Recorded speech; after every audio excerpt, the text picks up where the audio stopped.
Sige, dadaling ko mamaya yung watch. Mabilis lang pong gawin yan. Hindi po tatagal ng 15 minutes. Good. I'll be there. Bye.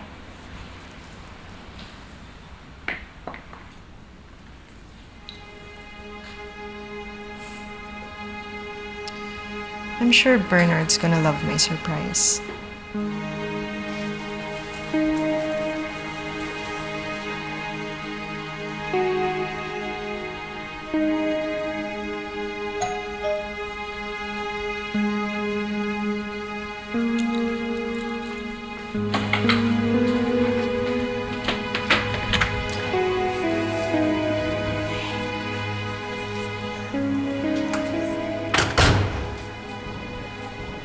I know masama pa rin loob mo sa amin. Actually, Masay, galit lang naman ako sa'yo, Jessie, dahil kinakampihan mo si Angela. Ang kinakampihan ko yung nasa tama, Chloe. Kung nagkataon na nagkapalit kayo ng pwesto ni Angela, I would be on your side. Ano bang pwede kong gawin para magkaayos tayo? What for? I'm okay now. Wala na namang reason kung bakit kailangan pa natin magkaayos. Diba? Magkaibigan tayo. Chloe, importante ka sa akin. Lalong tumatagal to, baka lalong mawala yung friendship natin. High school pa lang magkakilala na tayo. Sa lahat ng events ng buhay natin, sinusuportahan natin yung isa't isa. Chloe, ayoko namang mawala yun. Umayag ka na, Chloe, para naman maging okay na tayo magkakaibigan. Bes, namimiss na kita. Gusto ko pa rin maging parte ng buhay mo. Baka may makakita pa sa atin. So what? As if naman hindi pa nila tayo nakikita na umaalis ng sabay. Chloe, dati okay lang yun. Kasi trabaho. Pero ngayon hindi na pwede yun. Why? Chloe, because nagigilty ako sa ginawa natin. Ikaw ba hindi? Actually, ayoko naman talaga mawala kayo sa buhay ko eh. Kayo nila Jessie, Gretchen. You're like family to me. Pero na-hurt lang talaga ako nung hindi niyo ako kayang suportahan. Mabawi ako sa'yo. Diba sabi mo may bago ka na? Yung nakilala mo sa Boracay? Mas namamahalin ka niya, susuportahan kita. Talaga ba? Because I would really love to see that.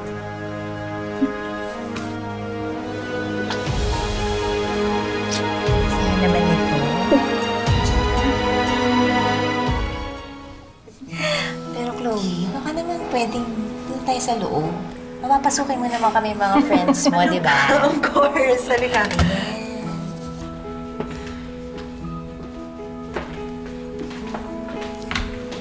Hindi ka ba namin nai-istorbo?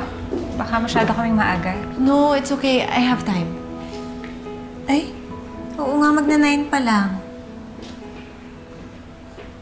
Nasaan yung relo mo? Akala ko naiwan mo sa office. Love, hindi ko mahanap eh. Na-misplace ko, nandyan lang yun. Angela? Okay ka lang ba? Naalala ko lang yung watch ni Bernard. Nawawala niya kasi.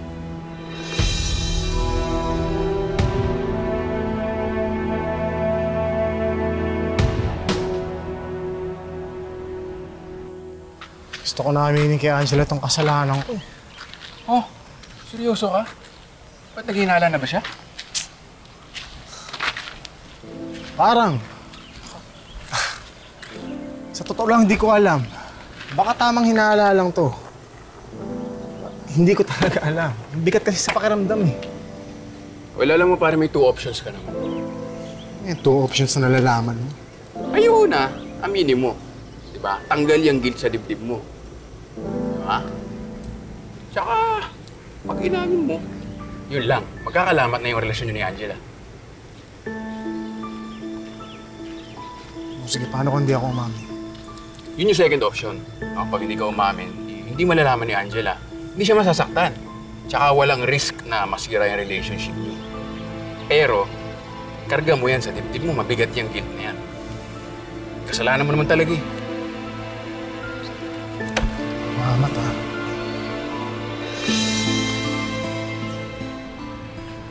Why don't you sit down? Relax muna kayo. Sige, do you guys want anything? No, thank you. Hindi na. Okay lang. Thank you.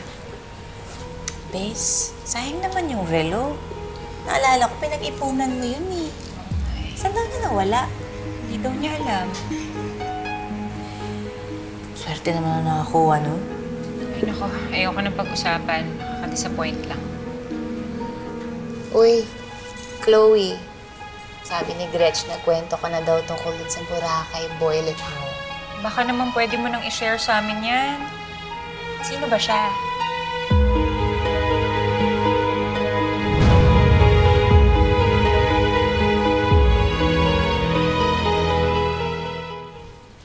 Sorry, pero hindi pa talaga ako comfortable na i-trust kayo ulit regarding my relationships. Okay lang yan. Naintindihan namin. Basta kapag kami gusto kong sabihin, nandito lang kami ha. Katulad ng dati. Thank you. I just really have nothing to say right now. Ako din, wala rin akong masabi. Basta, happy lang ako kasi magkakasama na tayo ulit. Ano? Okay ka lang? May gusto kang sabihin?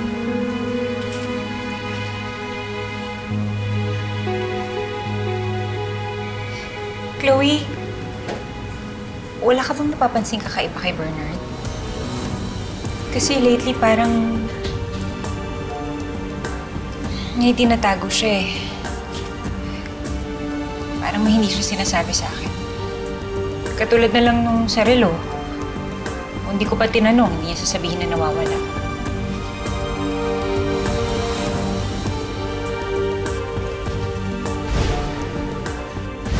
Bernard likes me. Wala lang kaming chance na mapag-isa. Busy? Eh, siya nga yung nagbigay ng oras, di ba? Ang sabi niya, dinner time. Oh, dinner time na wala pa siya. Alam mo yung babaeng yan? Kung ano man ginagawa niya ngayon, dapat tigilan niya na, no? Ano ginagawa mo dito?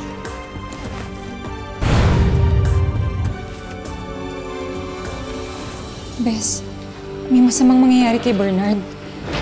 Ano? Nag-sex tayo. Oo.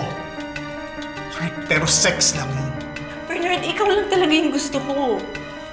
I've been looking for you all my life. Ano ba? Kaya walang lalaking nagmamahal sa'yo kasi kung kani-kanino mo binibigay ang sarili mo. Ako ba, masama yung kutob ko eh. Parang may hindi maganda mangyayari. Balik mo yan! Kung hindi mo ako tatanggapin, might as well tell Angela everything. Sabihin ko sa kanya every single detail.